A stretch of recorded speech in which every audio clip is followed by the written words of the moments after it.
Friday, हफ्ते का आखिरी कारोबारी सत्र। अच्छा, शनि जयंती की आप सबको ढेरों शुभकामनाएं। लास्ट साइकिल पे एंटर करते हुए इस मंथली एक्सपायरी की आज से उस सीरीज की शुरुआत हो जाएगी और इंपॉर्टेंट सेशन हमारे सामने खड़ा हुआ है। हमें रिएक्ट करना है यूएस के जो जॉबलेस क्लेम्स के कल नंबर्स आए उन पर। आज फेड चेयर जो है जेरोमी पॉवेल साहब, उनका एक इंटरेस्टिंग कन्वर्सेशन लाइंड अप है। रिजल्ट्स हेवी डे है। 3 निफ्टी की कंपनीज, वो नाम सामने स्क्रीन पर आ जाएंगे, ऐड कर दीजिएगा इसमें 8 और वायदा बाजार की कंपनीज। आगे डिटेल इन सब पे लेकर आऊंगा जब मैं इवेंट्स कैलेंडर पे जाऊंगा। उनके नंबर्स आने तो दिन भर एक्शन रहेगा रिजल्ट्स के फ्रंट पे। आरबीआई की एक इंपॉर्टेंट बोर्ड मीट है। सरकार को डिविडेंड पे आउट पर शायद आज आरबीआई का बोर्ड फैसला लेगा।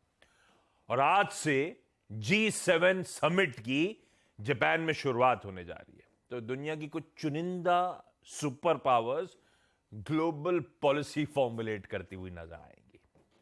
खैर, इस बीच बाजार की दिक्कतें कंटिन्यू होती हुई आपको नजर आएंगी। कल back to back third straight session था जब भारतीय बाजार दबाव में, प्रेशर के साथ कामकाज करते हुए नजर आए। इनफैक्ट कल तो अच्छे ग्लोबल संकेतों के बावजूद हम टिक नहीं पाए। खुले मजबूती से एक समय 18,300 के करीब पहुंचे हुए थे। 115 पॉइंट उछाल था वो शुरुआती हरा जो ऊपर नजर आ रहा है आपको। 115 पॉइंट ऊपर वाला निफ्टी फाइनली बंद हुआ 50 पॉइंट ज्यादा के दबाव के साथ। तो टिके नहीं, दिक्कत रही। ऐसे में आज के संकेत क्विकली स्क्रीन पर रख देता हूं। एसजीएक्स निफ्टी कह रहा है हफ्ते के आखिरी दिन हम 25 पॉइंट ऊपर हल्के हरे निशान के साथ सेशन की शुरुआत कर सकते हैं। रख दीजिएगा एशिया स्क्रीन पर। और यूएस का प्रोड्यूसर्स आपने अपनी हेडलाइन में मेंशन कर दिया। बैक टू बैक कुछ स्ट्रॉन्ग सेशंस यूएस दिखाता हुआ। कल भी 1/3 से डाउ 1/3 था तो कोई नैस्डैक 1.5% मजबूती के साथ कामकाज करता हुआ नजर आया। और इंट्राडे चार्ट स्क्रीन पर आएंगी। दरअसल सेकेंड हाफ में एक बढ़िया कमबैक, एक बढ़िया रिकवरी यूएस के मार्केट्स में। ये जो डाउ सेकेंड हाफ में पेन में था, 200 पॉइंट से ज्यादा का दबाव था उस समय। 208 पॉइंट नीचे थे। वो 208 पॉइंट नीचे वाला फाइनली 115 पॉइंट ऊपर जाके बंद हुआ। तो आखिरी के वो 1-1.5-2 घंटे लोअर लेवल से तगड़ी रिकवरी। खैर, हुआ क्या, क्यों रिकवरी, या दायरे में कैसे देख रहे हैं बाजार को, नीरज जी बगल में बैठे, इनसे बातचीत होगी। वीरू बताएंगे कैसे निफ्टी बैंक में हफ्ते के आखिरी दिन काम फ्राइडे ड्रेसिंग के साथ लौट गए। पिछले हफ्ते कुछ मिस हुआ था फ्राइडे ड्रेसिंग, है ना? मेरा ख्याल थर्सडे को कर लिया था इन्होंने शायद, जो मैन इन ब्लैक था। नहीं, पिछले हफ्ते का फ्राइडे गड़बड़ हुआ था ना पहले हाफ में।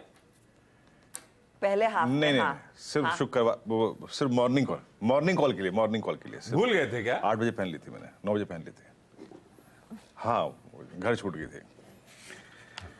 बीच में घर गए थे लेने। अरे इनका घर, ये दिल्ली वाले हैं। बॉम्बे से ना एक बार निकले तो वापस लौट के आ ही नहीं सकते ऑफिस। इन लोग के जलवे हैं। आज तो बताएंगे सारे इंपॉर्टेंट स्टॉक्स से न्यूज। बीच में एक दिन लैपटॉप भूल गए थे, शो शुरू होने से पहले लैपटॉप घर से आ गया।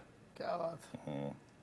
और यहाँ एक बार गया तो गया फिर वापस नहीं जा सकते पलट के।